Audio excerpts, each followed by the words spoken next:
연준이 점도표 금리를 계속 올리고 있지 않습니까? 네. 아직도 연준은 따라잡지 못하고 이렇게 추월하지 못하고 계속 뒷북을 치고 있다는 거죠. 그 각성이라는 것이 계속 아직은 점진적이다. 시간이 갈수록 고금리에 노출되는 상황이 될 것 같습니다. 결국은 고금리가 시간을 두고 결국 경제를 압박을 하는 그런 과정이 될 듯합니다. 고금리가 지속된 날 약한 부위부터 결국은 부서지게 될 것이다. 우리나라의 부동산 담보 가계대출은 단기금리에 연동이 돼서 움직이는데 단기금리가 올라버리고 심지어 이렇게 올라버린 게 생각보다 오래 지속이 돼 버린다면은 주택에 대한 수요 자체도 상반기보다는 좀 더 약화되지 않을까? 이제 함부로 용기 있게 지르기보다는 관망하는 길로 접어들지 않을까? 금리의 장사는 없다고 봅니다. 이런 고금리는 지속되기 힘들다 해서 이제 결국 침체가 빠르게 오고 그래서 연준도 금리를 빠르게 다시 낮출 것이다.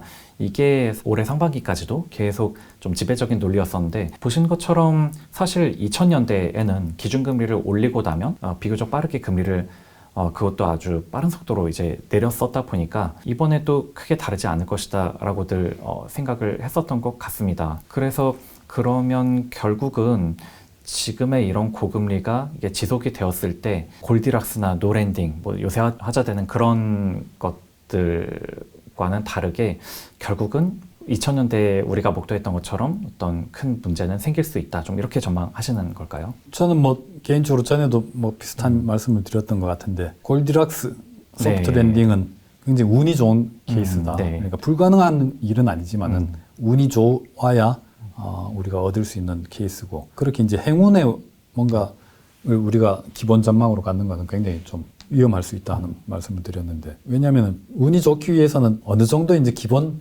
요건은 필요의 요건 정도는 이제 갖추어야 운이 더 좋은 운이 이제 발생할 확률도 그렇죠. 높아지겠죠. 그런데 지금 현재 봐서는 그런 필요 조건들을 오히려 더 못 갖추고 있는 상황이지 않는가. 그런 상황에서 행운을 기다리는 것은 더 이제 좀 무모할 수 있다 하는 생각도 들고요. 일단 그 금리의 장사는 없다고 봅니다. 그렇기 때문에 금리를 지금 계속 생각했던 것보다 연준이 점도표 금리를 계속 올리고 있지 않습니까? 네. 2024년 말 기준의 어떤 점도표 금리를 본다든가 2025년 말 기준의 점도표 금리를 보면은 계속해서 지금 높여가고 있습니다. 네. 그러니까 아직도 연준은 따라잡지 못하고 이렇게 추월하지 못하고 계속 뒷북을 치고 있다는 거죠. 뭔가 현실을. 그 각성이라는 것이 계속 아직은 점진적이다 하는 그런 상황을 상징하는 것 같고 또 한 가지 이제 그동안 미국 경제가 이렇게 금리를 많이 올렸는데도 불구하고 어떻게 이렇게 맷집이 강하게 오래 유지되느냐 네. 여러 가지 이제 가설들이 있었는데 그 중에 제일 그럴 듯했는 게 초과 저축이었죠. 네. 그래서 네. 팬데믹 당시에 쌓아놓고 미처 다 쓰지 그렇죠. 못했던 돈을 지금 계속 쓰고 있다. 그런 이제 추정이 상당히 폭넓게 설득력을 얻었는데 이 초과 저축도 이제 다 떨어졌다. 네. 특히 네. 이제 중산 내지는 저소득 계층에는 남아 있는 초과 저축이 없고 고소득 계층에는 남아 있을 테지만은 이 사람들은 어차피 저축이 초과 상태이기 때문에 그다음에 소득이 얼마 더 늘어난다고 해서 지출이 더 늘어나는 것도 아니다. 한계 소비 성향이 굉장히 낮은 계층이고 중저소득 계층은 수입이 늘면은 그게 지출로 바로 연결될 가능성이 높은데 이 계층에서 이제 초과 저축이 거의 사라졌다. 그다음에 10월이 되면은 그동안 유예했던 학자금 대출을 갚아야 된다. 이런 문제들이 또 예정돼 있죠. 제일 크게는 이렇습니다. 그동안 연준이 금리를 계속 많이 올렸는데 어떻게 이렇게 맷집이 좋으냐. 그 중에 하나는 미국 소비자들이 지출하는 이자 비용의 절대적인 부분은 모기지 금리입니다. 네, 그렇죠. 그런데 미국 경제, 미국 주택 시장은 주로 고정 모기지, 장기 그렇죠. 고정 모기지를 쓰기 때문에 특히 팬데믹 때 아니면 팬데믹 직전 때 역사상 금리가 가장 낮은 수준에서 특히 이제 장기 금리가 굉장히 낮은 수준에서 이렇게 고정됐던 사람들. 특히 팬데믹 이전에 내가 모기지를 받았지만은 팬데믹 때 워낙 금리가 많이 떨어졌으니까 리파이낸싱도 그렇죠. 굉장히 많이 했을 거란 말이죠. 그래서 팬데믹 당시에 그 초저금리 당시에 고정금리를 이렇게 획득해 놓은 사람들이 이사를 안 가고 지금 이제 버티고 있는 거죠. 그래서 연준이 금리를 5% 넘게 올리지만은 이 사람들이 그 지불하는 이자율은 제로금리 때 이자율하고 똑같은 미국 모기지 금리를 내고 있단 말이죠. 그래서 연준이 금리를 올리든 말든 이분들한테는 이제 영향을 미치지 못한단 말입니다. 그래서 그 당시에 이제 낮은 금리로 차입할 수 있었던 계층들은 아마도 중산 고소득층일 가능성이 높다. 확률, 비율적으로는. 그런데 이제 그 밑에 중저소득층 같은 경우는 자기 집이 없어서 이제 렌트를 한다든가 네. 이런 이제 분들은 임대료가 많이 올랐기 때문에 네. 거기서 이제 비용이 많이 지출됐고 대신에 이제 뭐 일자리가 좋고 많고 실업률이 낮아졌기 때문에 일을 할 수 있게 됐고 뭐 임금도 웬만큼은 올려받고 했습니다만은 이 사람들은 이제 저축률이 굉장히 낮고 적자를 내는 경우가 굉장히 많기 때문에 특히 물가가 굉장히 많이 오르고 등등으로 인해서 적자 비중이 높고 이거를 이제 초과 저축으로 충당하다가 그 다음에 이제 금세 이제 떨어지니까 뭐 신용카드를 쓴다든가 이렇게 차입을 하는데 소비성 차입은 모두 이제 단기 변동금리. 그렇죠. 네. 그래서 뭐 자동차 구입 대출도 네. 마찬가지고 신용카드 대출도 마찬가지로 이런 소비성 차입은 연준 금리 인상에 직접적인 영향을 받기 때문에 지금까지 5% 넘게 올린 금리가 미국 어떤 계층별로 굉장히 차별적으로 작용하고 있고 네. 그래서 점점 시간이 갈수록 이 가장자리에 있는 취약계층들이 고금리에 더 많이 크게 노출돼가는 움직임들이 나타날 듯합니다. 그러면은 가장자리에 있는 취약계층들의 주 소비처에 공급을 하는 이제 고용주들이 힘들어지고 뭐 그 부분에서 이제 그러면은 고용에 이제 문제가 생긴다든가 그 다음에 뭐 지금 그 이른바 투자 부적격 기업들 이 기업들도 지금 팬데믹 때 굉장히 그 뭐 비교적 장기로 저금리로 조달을 해놨는데 이건 뭐 앞으로 이제 상환 이제 일자가 점점 이제 다가오고 있는데 미리 이제 좀 그 대비하려든가 아니면 이미 만기가 온 정크 기업들 같은 경우는 지금 차입을 통해서 충당하는 경우가 많습니다. 왜냐하면은 그쪽이 훨씬 용이하고 뭐 그쪽이 아직은 자금 공급이 원활하기 때문에 그래서 이 차입은 이제 변동금리가 많고 뭐 이런 것들이 이제 그래서 취약한 부분들 기업 부문에서도 취약한 부분 가장자리에 있는 부분에서 점점 더 시간이 갈수록 고금리에 노출되는 뭐 이런 상황이 될 것 같습니다. 그래서 금리에는 장사가 없다는 것이 인플레이션이 높을 때는 금리가 높아도 인플레이션이 높다는 것은 판매자가 판매 가격을 굉장히 많이 올려서 받는다는 뜻이기 때문에 기업들의 어떤 그 소득도 굉장히 빨리 늘어날 수가 있습니다. 그런데 인플레이션이 낮아진다는 것은 판매자가 비용의 전가, 그렇죠. 이게 이제 용이하지 않다는 그런 걸 의미하기 때문에 특히 점점 이제 고금리에 취약한 섹터를 대상으로 영업을 하는 기업에서는 이런 이제 굉장히 부정적인 환경이 더 갈수록 많이 노출되지 않을까. 이게 결국은 고금리가 시간을 두고 결국 경제를 압박을 하는 뭐 그런 과정이 될 듯합니다. 네. 그러니까 결국은 금리를 이렇게 높였는데도 침체가 빠르게 오지 않았던 이유는 그러니까 어쨌든 코로나 때 이게 유동성 워낙 많이 풀어서 초과 저축이 많았다는 점 그리고 또 이제 워낙 저리에 이제 장기 고정금리로 빌렸던 그런 모기지를 이용하고 있는 가게가 많다 보니까 가게 수요 자체가 쉽게 부서지지 않았고 하지만 이거는 고금리가 지속된 날 약한 부위부터 결국은 좀 부서지게 될 것이다. 뭐 좀 이렇게 요약을 해볼 수 있을 것 같습니다. 그래서 이제 그 중립금리가 올라갔다 하는 이제 그 논의가 거기서 이제 비롯되는데 중립금리가 올라간 것 아닌가 하는 이런 의구심을 갖는 동기 중에 하나가 아니 금리를 이렇게 올렸는데도 끄떡없이 맷집이 좋다는 거는 경제가 감내할 수 있는 금리의 수준 자체가 우리가 생각했던 것보다 높은 것 아니냐. 그렇죠. 그 자체가 중립금리가 지금 그렇죠. 올라갔다는 증거라고 경험적 증거라고 볼 수 있는 거죠. 뭐 이런 이제 그래서 파월 의장이 특히 또 이번에도 뭐 기자회견 때 그런 비슷한 얘기를 했는데 그 배경 중에 하나는 앞서 이제 말씀드렸듯이 재정 적자 확대가 있었다고 하는데 예를 들어서 올해 초에 미국 정부가 연금을 받는 사람들한테 연금 수급액을 대폭 인상해 줬습니다. 왜냐하면 인플레이션에 연동하기 때문에. 그래서 인플레이션이 물가가 굉장히 많이 올랐기 때문에 연금을 이제 많이 지급한 거죠. 그래서 연금 소득자들의 소득이 일시적으로 엄청나게 이제 증가했고 그 베이스 자체가 이제 늘어난 채로 계속 왔습니다. 그러니까 올해 또 경제가 금리 인상에도 불구하고 잘 버텨왔다. 소비가 특히 뭐 그렇게 이제 설명할 수도 있고.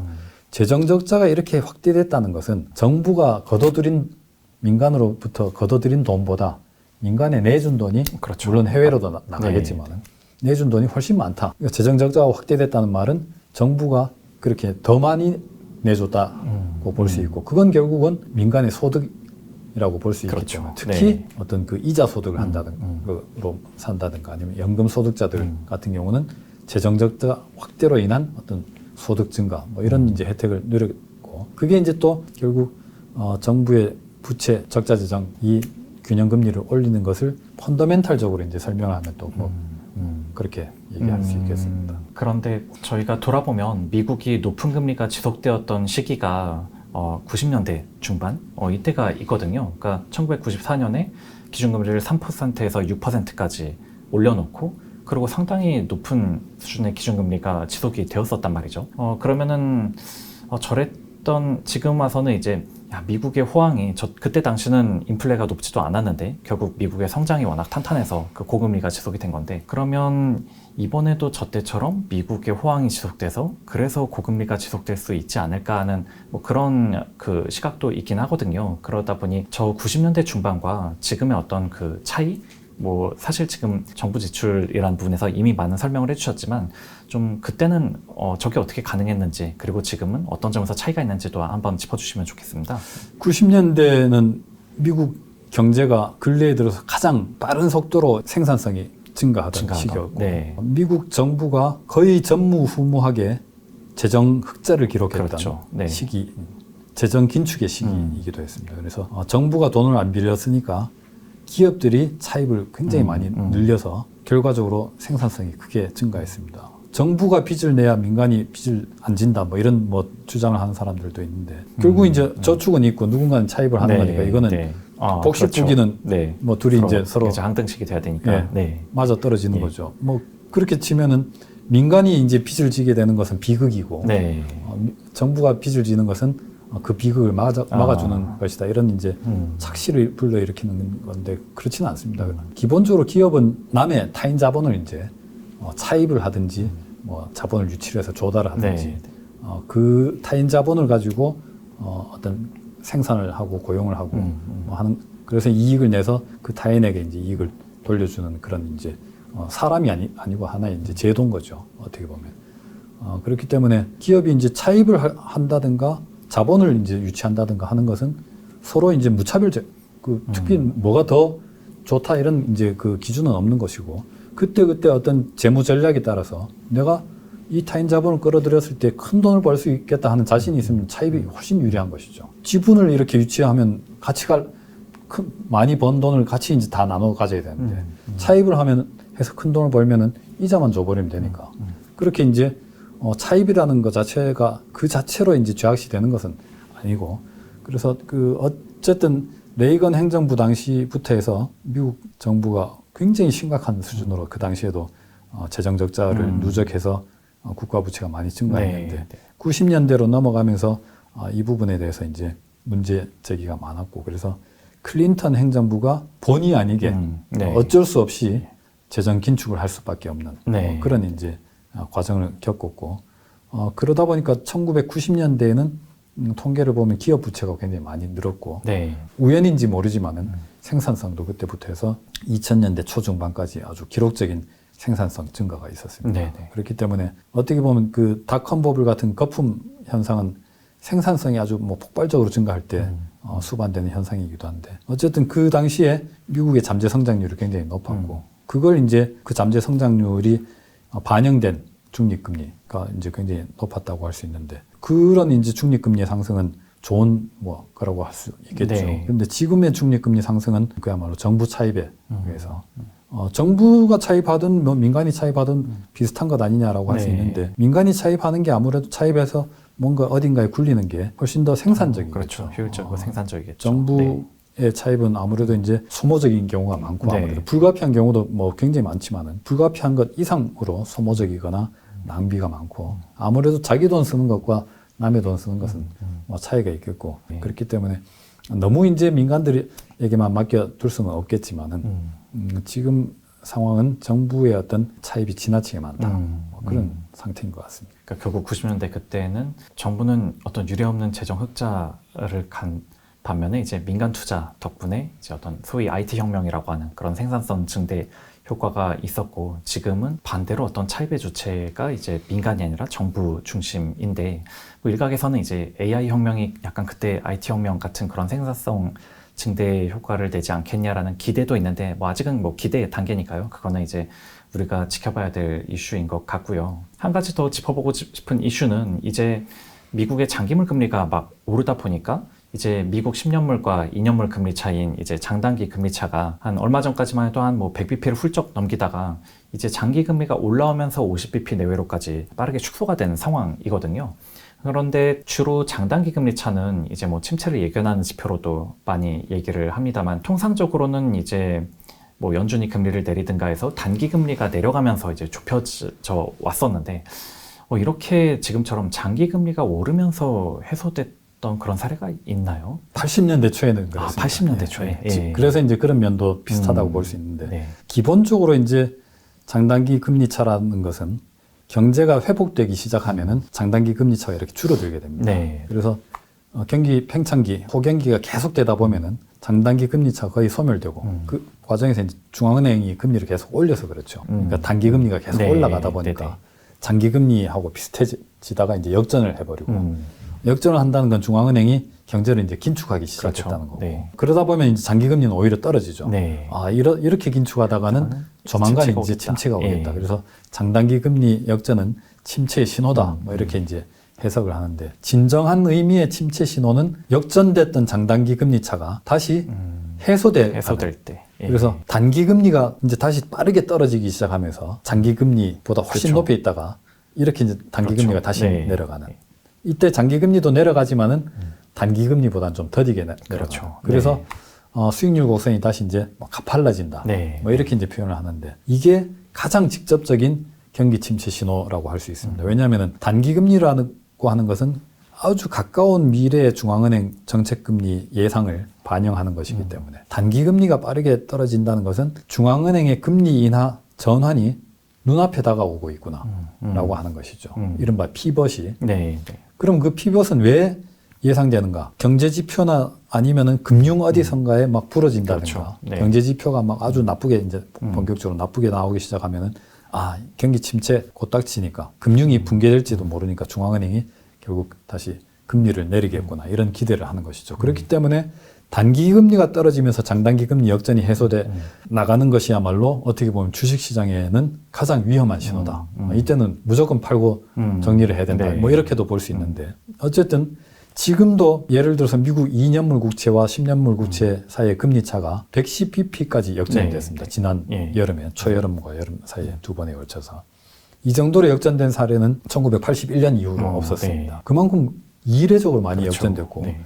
10년 만기 금리보다 2년 만기 금리가 1%포인트 이상 더 네. 높았다는 거죠. 예. 굉장히 이렇게 심각하게 이제 역전됐던 게 지금 그 역전폭이 한 60bp 정도로 네. 좁혀졌습니다. 그러면 경기 사이클 끝물에 나타나는 장단기 금리 역전 해소 현상하고 굉장히 유사하다고 할 수 있는데, 이번의 차이는 뭔가 하면은 2년물 금리가 떨어지면서 역전이 해소되는 게 아니라 10년물 금리가 오르면서 올라가면서. 역전이 줄어들고 있습니다. 네. 그러니까 지금 어떻게 보면 2년물 금리와 10년물 금리가 이제 레이스를 하고 있는 듯한 뭐 그런 양상이라고 볼 수 있는데, 이거는 굉장히 전례가 없는 일이고, 앞서 말씀드린 것처럼 80년대 초에 폴 볼커가 아주 뭐 엄청나게 긴축을 하던 당시에 있었던 일인데, 그 당시에 결국은 10년물 금리가 아주 그 장기 금리가 더 치고 올라가면서 경기를 그냥 부러뜨렸습니다. 두 번에 걸쳐서 연이어서 뭐 그런 사례가 있었는데, 어쨌든 지금 현재 이른바 수익률 곡선, 장단기 금리 차가 그런 스토리를 얘기하고 있는 것 같고,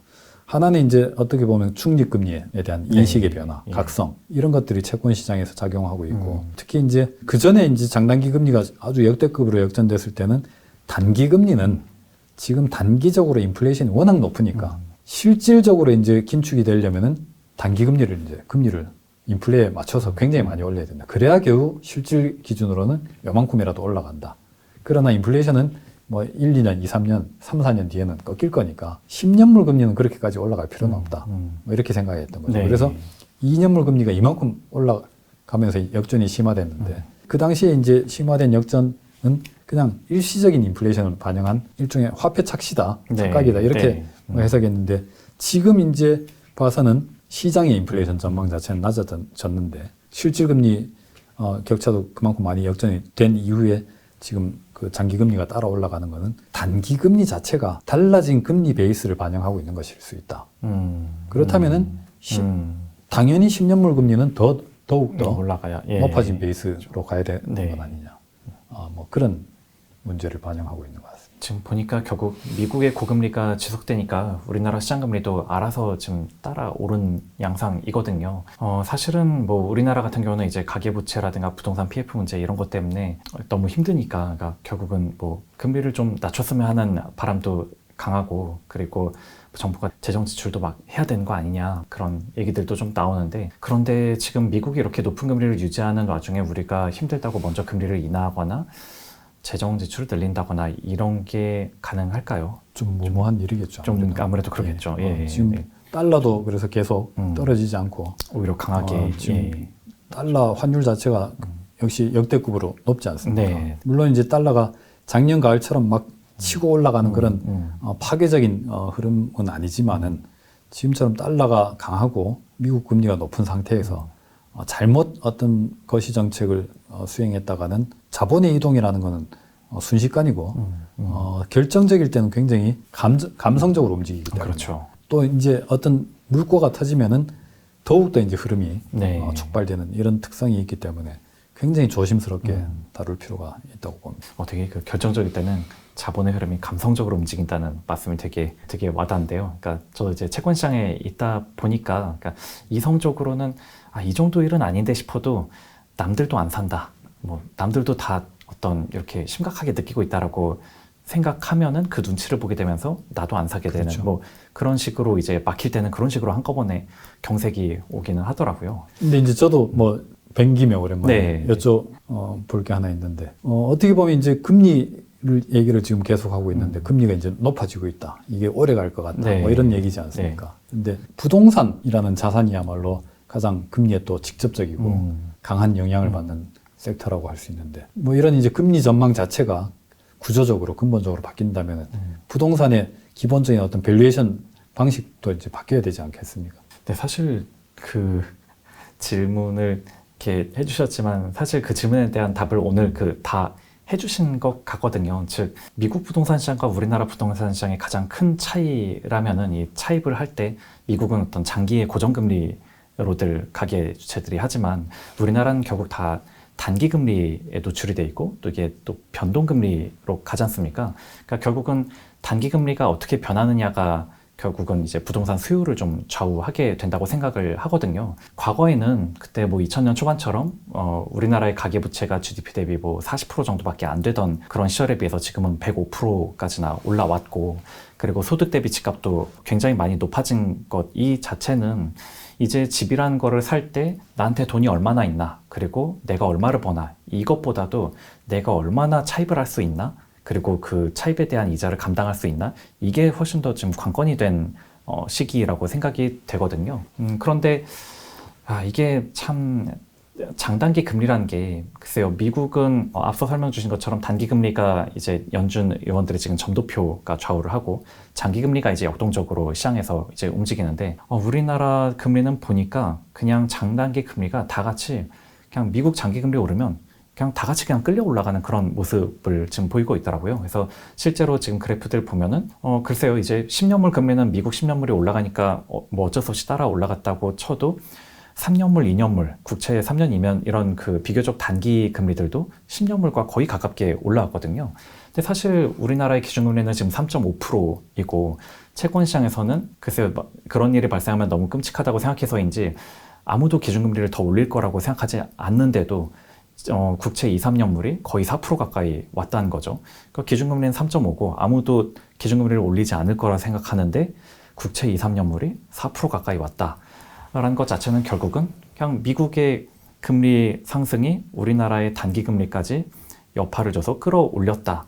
뭐 이렇게 생각이 되고 그렇다면 당연히 말씀 나눈 것처럼 우리나라의 어떤 그 가계대출, 특히 부동산 담보 가계대출은 다 이제 단기 금리에 연동이 돼서 움직이는데 단기 금리가 이렇게 많은 사람들이 예상한 것과는 달리 이렇게 올라버리고 심지어 이렇게 올라버린 게 생각보다 오래 지속이 돼 버린다면은 그러면 약간 이제 대출 수요 자체도 이제 감소하면서 주택에 대한 수요 자체도 상반기보다는 좀 더 약화되지 않을까? 뭐 그런 시각을 좀 가지고는 있습니다. 즉 상반기에는 금리가 높았다고는 해도 작년 가을보다는 시장 금리가 많이 낮아진 와중에 대부분이 금리는 앞으로 더 빠르게 더 많이 낮아질 거다라는 그런 예상을 하면서들 이제 먼저 부채를 이제 용감하게 내고서 이제 자산을 지를 수 있었는데 뭔가 지금 그게 아닌 쪽으로 지금 가고 있다?